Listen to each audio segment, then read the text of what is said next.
Saudara, hak guna usaha atau HGU PT Patria Kamo yang selama ini sudah mati 5 tahun masih beroperasi dan mengeluarkan produksi kelapa sawit yang terletak di perkebunan Desa Gampung Gajah Mentah, Kecamatan Sungai Raya, Kabupaten Aceh Timur. Berikut informasinya.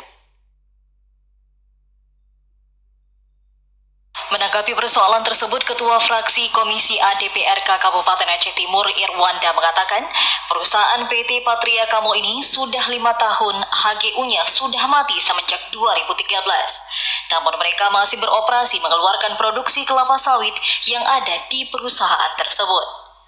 Irwanda selaku Ketua Komisi A DPRK Aceh Timur akan melakukan pansus atau pengawalan khusus terhadap PT Patria Kamo tersebut. Dirinya menganggap perusahaan ini sudah melanggar aturan yang berlaku. Oleh karena itu, dirinya akan menindaklanjuti terhadap dinas yang memang memberikan izin kewenangan yang melancarkan pengurusan HGU selama hak-hak karyawan yang bekerja belum ditepati sepenuhnya. Terkait dengan perbudakan dan memberikan gaji yang tidak sesuai dengan UMP atau UMR oleh PT Patria Kamo, salah satu karyawan yang bekerja di perusahaan tersebut, Ibrahim, mengatakan dirinya bekerja di PT tersebut dibayar satu hari Rp20.000.